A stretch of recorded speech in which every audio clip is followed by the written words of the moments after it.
Chega de procurar informação sobre adoçante na internet. O vídeo hoje é final. Você não vai procurar mais nada e eu vou ser simples, objetivo e direto ao ponto. Então fica aí e se prepara que eu vou resolver todos os problemas que você tem em relação ao adoçante agora. Bora! Mas antes da gente começar rapidinho, se você acha que esse canal merece que você compartilhe esse vídeo com alguém, manda ele pra alguém, porque vai me ajudar demais. Isso só se você acha que eu mereço isso, ok? Então se você acha que eu não mereço, não manda pra ninguém. Se você acha que eu mereço esse tipo de carinho seu de mandar pra alguém, mande que vai me ajudar demais. Bora pro conteúdo. Esse ranking vai ser do melhor pro pior, tá? Do melhor adoçante possível, eu tô desconsiderando o preço. Eu vou falar os que são caros, os que não são. Eu tô falando pra sua saúde. Do melhor pro pior, ok? O número 1 é a fruta dos monges, do inglês monk fruit.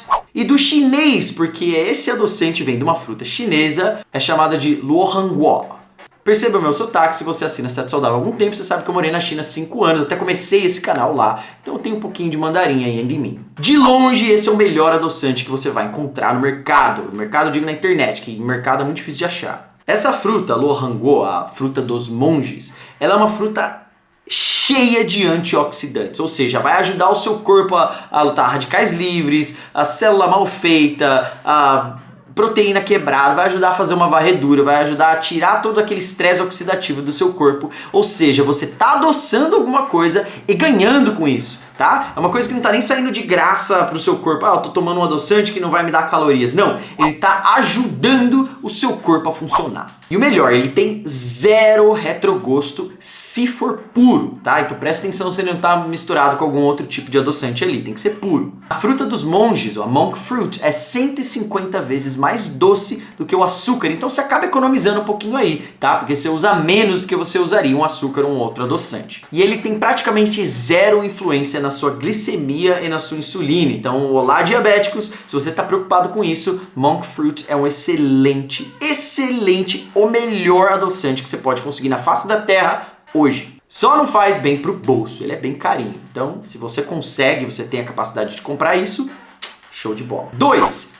Dalmatina. Esse daqui também é um adoçante vindo de uma fruta. Dessa vez a fruta é da África. Essa fruta chama catanfe e ela é cheia de antioxidantes também. O interessantíssimo da dalmatina é que ela não é um poliol nem uma fibra como a maioria dos outros adoçantes que a gente vai ver em seguida. Ela na realidade é uma proteína, então vem da proteína dessa fruta. Esse tipo de adoçante, a fruta canfe, que é a dalmatina, ela na realidade tem registro histórico desde 1800 lá na região africana. Ela foi usada para adoçar várias coisas por lá há muito tempo atrás. Então a gente tem registro do uso disso como adoçante.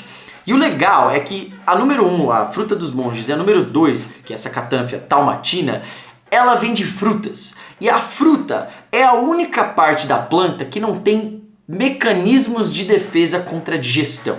Deixa eu explicar rapidinho para você. Uma planta, ela não quer que você consuma a estrutura dela, ok? Ela não quer que você coma o caule nem as folhas, porque isso é onde ela passa o DNA dela. Ela precisa daquelas partes para funcionar. Então a planta não tem pé, não tem mão, não tem garra para se defender. A única defesa da planta é química. E se a gente consome planta, salada, esse tipo de coisa, a gente normalmente tem um certo problema para digerir, porque a planta tem antinutrientes para protegê-la de animais não consumi-lo. Agora, se você come um adoçante que vem de frutas, a planta quer que você consuma, porque a fruta tem o caroço que o animal vai lá comer e faz cocô do caroço em outro lugar que vai levar essa planta a ser reproduzida em outro lugar, certo? Então a fruta foi feita para o ser humano comer, foi feita para animais comerem, e se a gente está consumindo um adoçante que vem de fruta, ótimo, porque não vai ter nem problemas gástricos. Então se você tem problema com adoçante em relação à digestão, a fruta dos monges e a dalmatina é perfeito. Ela também não tem nenhum tipo de influência na sua glicemia ou na sua insulina, então diabéticos ok, aprovado para diabetes. E ela ainda é 3.000 vezes mais doce do que o açúcar, então segura a mão na dalmatina, ela é cara sim, só que segura a mão que você consegue economizar nisso, certo? Você usa muito menos do que usaria de outro adoçante. Acabou a festa da fruta, agora vamos para os que fazem parte das plantas, mas ainda são naturais. 3. Estévia. A estévia é natural, vem de planta, tá? Não da fruta, mas da estrutura da planta em si, então a estévia não é uma fruta. A estévia é super acessível e ela também não tem nenhum tipo de influência na glicemia e na insulina. Muito pelo contrário, a stevia é associada a um potencial de regulagem da glicemia sanguínea, ou seja, você consome stevia e tem alguns estudos que os pacientes realmente tiveram uma melhora no controle glicêmico após o consumo de stevia. Então assim, show de bola! O problema que eu acho da stevia, porque ela tá em número 3, é porque é muito difícil achar stevia pura no mercado, é muito complicado, ela tá sempre misturada com sucralose ou misturada com outro tipo de adoçante ou um monte de conservante junto. A stevia é 200 vezes mais doce do que o açúcar e tem um certo outro probleminha para mim, pelo menos para mim, é que a maioria delas tem um certo retrogosto. Deixa eu explicar. Se a sua stevia, se você tem uma stevia que usa apenas a folha na produção desse produto, se eles normalmente falam no site, que você consegue procurar, tá? Se eles usam só a folha, não vai ter retrogosto. Mas se eles usam o caule e a estrutura da planta junto, pode ter um pouquinho de retrogosto lá e acabar estragando uma receita que você for fazer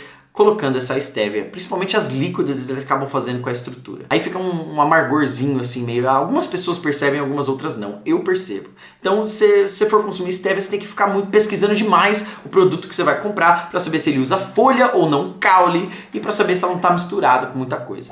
Número 4. Xilitol. O xilitol é muito acessível, eu acho que qualquer supermercado hoje tem xilitol à venda, apesar do nome ser esquisito, ele não é remédio, não é nada, ele vem de uma planta também. O xilitol é uma fibra, tá? Ou seja, é um carboidrato. Só que o carboidrato, essa fibra, não é absorvido porque ele é um poliol. O nosso intestino humano não foi feito para absorver esse tipo de poliol, certo? Que é um álcool de açúcar, que a gente chama, o nome técnico. Ou seja, você consome e uma pequena porção dele é absorvido pelo seu corpo.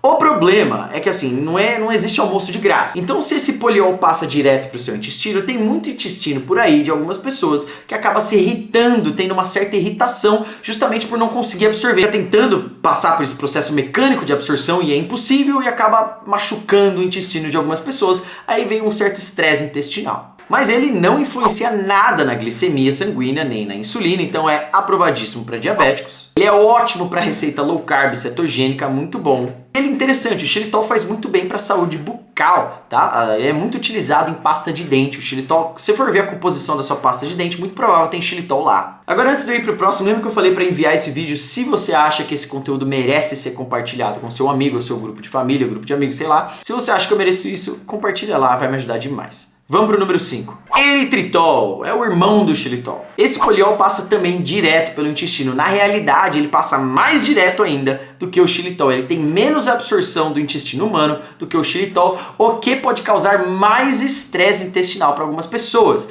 Experimente entre um e o outro, tá? Porque algumas pessoas lidam melhor com o xilitol e outras pessoas lidam melhor com o eritritol. Eu lido melhor com o xilitol. É importante também eu avisar você, inscrito da Secto Saudável, que se você ficar irritando seu intestino constantemente, ou seja, você está consumindo xilitol e eritritol demais todos os dias, essa irritação no intestino, por mais que você ache que não tenha um certo problema, eu não ligo de ter uma leve diarreia, eu não ligo de ter um certo desconforto intestinal, o intestino é o segundo cérebro, ok? Isso desencadeia estresse agudo, então você começa a ficar irritado com outras coisas. Isso desencadeia depressão, pode levar a alguns quadros meio graves se você ficar irritando o seu intestino constantemente. Então presta atenção se você tem irritação com ele ou não, ok? Se você costuma ter problema intestinal consumindo esses adoçantes, é melhor soltar um pouquinho o bolso aí, a grana, e comprar ou o número 1, fruta dos monges, ou 2, a talmatina. Número 6, sucralose. Aqui já se encerra os adoçantes naturais, tá? Esse daqui é artificial, tá com o número 6 porque já não é um adoçante super legal. Porém, de vez em quando, se algum produtinho tem sucralose, sei lá, você gosta de um chá verde que tem sucralose, ou de um molhinho que acaba colocando sucralose ali, depende do que tem. Tem vários produtos no mercado que é adoçado com sucralose, é praticamente o queridinho da indústria brasileira, mas eu tenho que te avisar que há alguns estudos sugerindo que ele afeta a microbiota intestinal, tá? Então ele causa uma certa desbiose intestinal ali,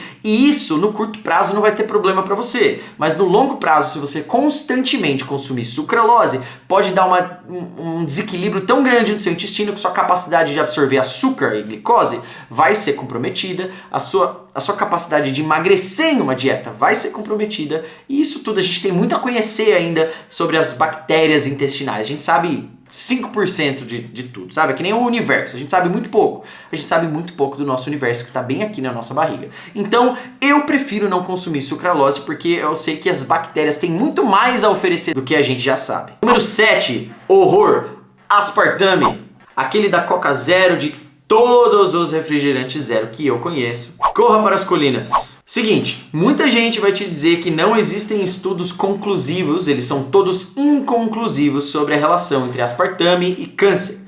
Porém, também há há outras centenas de estudos falando que ele causa câncer. É muito provável, tem um potencial muito grande. Ou seja, tem uma pancada de estudo desse lado, uma pancada de estudo desse lado. Você vai arriscar?